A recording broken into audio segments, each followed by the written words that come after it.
So, what happens when this grand illusion shatters, when the trust that holds it all together just disappears? Well, we don't have to guess. We've seen it happen. Think back to 1929, the start of the Great Depression. Panic set in. People rushed to the banks to get their money out, only to find the vaults were empty. The banks had lent out far more than they ever had. The result, total economic collapse. Fast forward to 2008. The global financial crisis. Different century. Same story. Banks had created a mountain of debt based on dodgy home loans. When people started defaulting, the whole house of cards came tumbling down. Both were crises of the fractional reserve system. It proves that when enough people want their money back at the same time, the magic trick is exposed. So, how does the system stop this from happening again? Simple. They've built a global safety net. Central banks like our own, RBA, the US Fed, and the Bank of England all work together. They've created things like deposit insurance, which is basically a promise from the government to cover your savings if a bank goes bust. This is designed to stop you from panicking and starting a bank run. And if things get really hairy, they just fire up the money printers, or what they call quantitative easing, to flood the system with emergency cash. It's a global network, designed to keep the trick alive. But here's the fundamental truth of it all. The part they don't say out loud.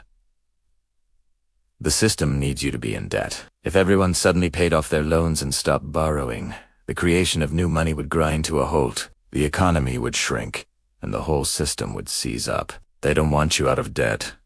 Mate, your debt is the fuel that keeps this entire machine running. You're not a customer, you're a resource. And that brings us full circle. From the old-timey goldsmiths, sneakily lending out receipts for gold they didn't have, to the modern global banking system creating trillions of dollars with a few keystrokes. The scale is different. The technology is different. But the fundamental risk is exactly the same.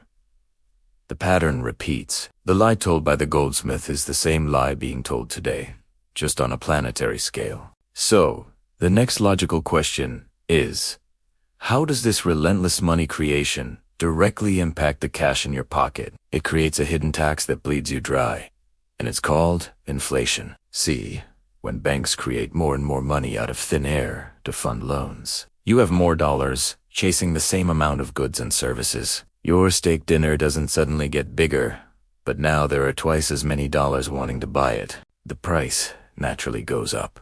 That feeling you get when your grocery bill is higher every single month, that's not just bad luck.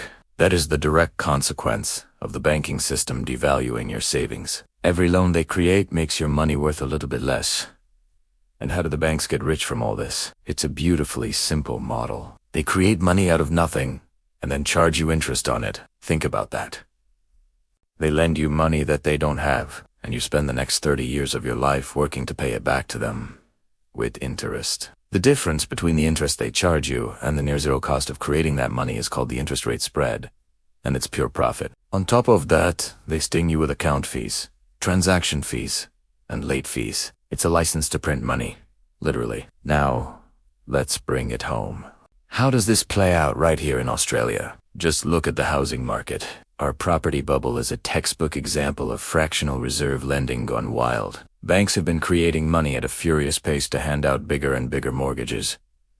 This flood of cheap debt hasn't built more houses. It has just pushed the prices of existing houses into the stratosphere. It's created a generation of mortgage slaves, trapped in a lifetime of debt, all while making the banks and existing property owners fantastically wealthy. This isn't a free market. It's a market rigged by the mechanics of money creation. With all this power, do you really think the banks are just playing by the rules? Not a chance.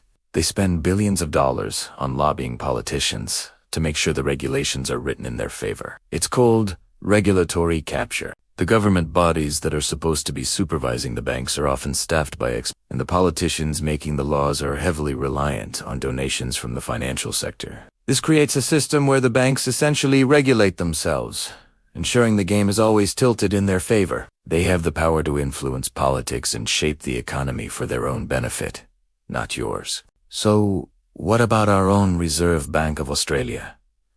Aren't they the independent umpire making sure everything's fair? Well, Their job is to manage this illusion. They control the official cash rate, which influences the interest rates banks charge you. But their main role is to ensure the stability of the system.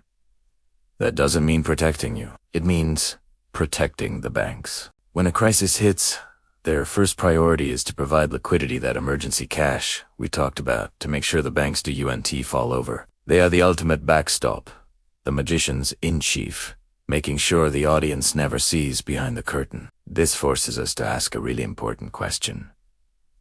What is real wealth? Your bank balance is just a number on a screen, a promise. Real wealth is something tangible. It's the house you own outright, the productive farmland, the gold in your safe, the skills you have. These are real assets that have value regardless of what a bank's ledger says. The current system encourages us to chase fiat currency, those promises, instead of accumulating real wealth. It's a trap designed to keep you running on their treadmill, forever trading your time and real-world effort for digital promises that they can create for free. This leads to the dangerous idea of too big to fail, because our entire economy is so dependent on a handful of massive banks. Governments believe they can't ever let them collapse. If one of these giants were to go under, it would trigger a domino effect, taking the whole system down with it. So what happens? When banks make risky bets and win, they keep the profits. But when they lose, the government, meaning you, the taxpayer, bails them out. It's a system of privatized gains and socialist losses. The banks have a safety net that you don't. It's the ultimate moral hazard. So, how can you, as an individual, start to escape this debt machine? The first step is a massive mindset shift. You have to stop thinking like a debtor and start thinking like a saver and investor. This means aggressively paying down high-interest debt like credit cards and personal loans. It means creating a budget and living below your means. It means rejecting the consumer culture that tells you to borrow money for things you don't need. Every dollar of debt you pay off is a dollar of freedom you buy back. It's about breaking your dependency on the system that is designed to enslave you.